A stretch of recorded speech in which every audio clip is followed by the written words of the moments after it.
And I ask you to look in the mirror and ask yourselves, what are you doing in this time of great challenge? I want to take you to a piece that was put together by our very own John Bound.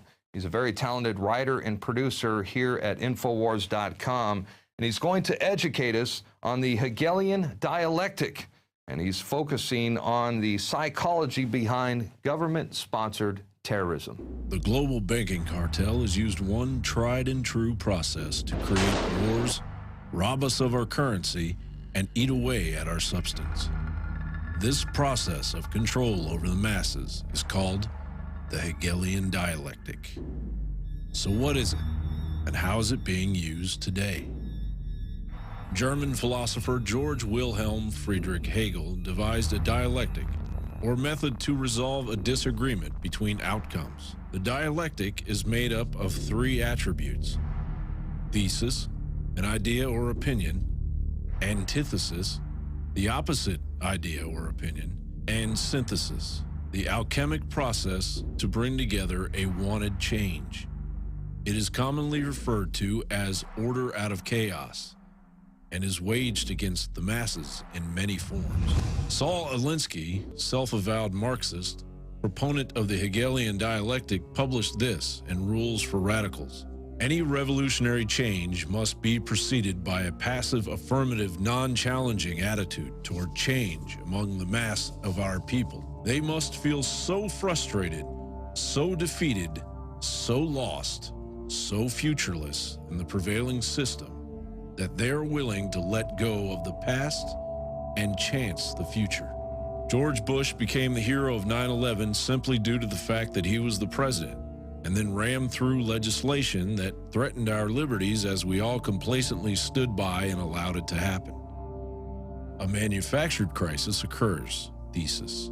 George Bush answers it by rallying public opinion and becoming the host of the tragedy, antithesis, thus owning the crisis through synthesis. Equilibrium is attained. All of the once separate parts of the plan are joined together. In this example, the Patriot Act acting as the equilibrium on the desired road to tyrannical fascism in America.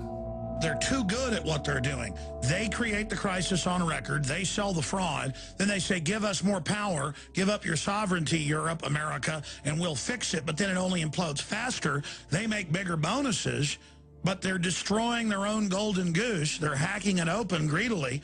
When it's giving them a golden egg every morning, they think there's eggs inside. I think the point you made of because they're on record creating this to consolidate power. They've bragged about it.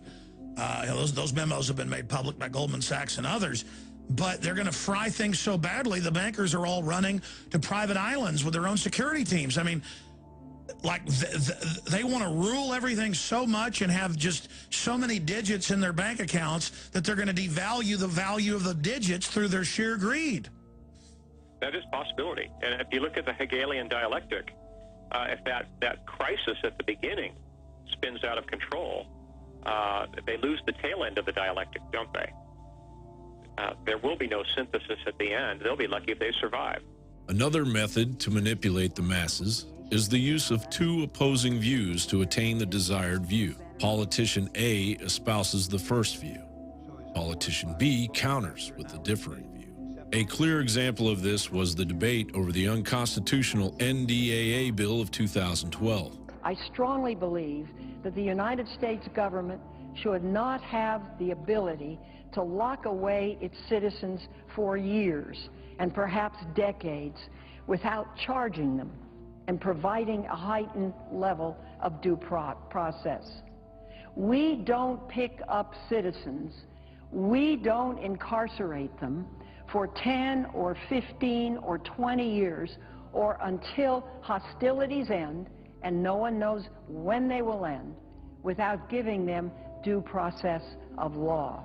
The great concern that we have now in terms of the security of the homeland is from so-called homegrown terrorists, radicalized Americans. So these people, in my opinion, have taken sides. They've joined the enemy. And to have this body at this time as the threat of homegrown terrorism rises, saying no, they can't be treated as enemy combatants, is not only doesn't make sense, and is totally unresponsive to the facts that I've just described. President Obama threatened to veto the bill as long as it contained the section concerning due process, and then quickly changed his mind before the final version was voted through Congress. Obama then told the media that the version he had signed was revised to eliminate any threat to freedom of American citizens, even though this was not true, and the bill gives extraordinary powers to detain American citizens without a trial. The media synthesized Obama's lie by claiming that Obama will not use the powers he now has. The desired result is synthesized by mainstream media as they turn a blind eye to the debate. The American people cave into the lie because the process it is attached to seems so familiar. John Bound, InfoWars Nightly News. And that brings us to our next segment. There are literally hundreds of examples throughout history of government-sponsored terrorism, known as false flag operations. And chances are that the United States and Israel plan on orchestrating such an event to be blamed on Iran as a pretext for war. It is a fact that virtually every single war since the Spanish-American War of 1898 has included the use of a false flag operation as an excuse to enter into conflict. But unfortunately, the lies have been covered after the fact, too late to prevent mass death and destruction. In 1953, the CIA and British intelligence staged terror attacks to overthrow the democratically elected leader of Iran, Mohammad Mossadegh. Mossadegh had nationalized Iran's oil fields and denied British petroleum a monopoly. U.S. and British intelligence operatives launched a successful coup d'etat and overthrew the Iranian government, replacing the regime with a ruthless dictatorship while seizing control of Iran's oil supply. 1964. U.S. warships were apparently attacked by North Vietnamese PT boats, an incident that kicked off the U.S. involvement in the Vietnam War. The attack was a staged event that never actually took place. What followed was an excuse by President Lyndon Johnson to dramatically expand the scale of the Vietnam War, ultimately at the cost of 3 or 4 million dead Vietnamese and 58,000 Americans. June 8, 1967, the USS Liberty, an American naval vessel sailing off the coast of Gaza, was suddenly and deliberately attacked by naval and air forces of Israel. The well-coordinated attack, which lasted for hours, resulted in the deaths of 34 crewmen, 170 injured, and catastrophic damage to the ship, one of the most highly decorated vessels in U.S. history. Egypt was to be blamed for the attack, to serve as a pretext to drag the U.S. and her allies into war in the Middle East. If not for the heroic efforts of the ship's captain and his brave crew, the Liberty would have faced almost certain destruction. The truth about Israel's attack and subsequent White House cover-up continues to be officially concealed from the American people to this day.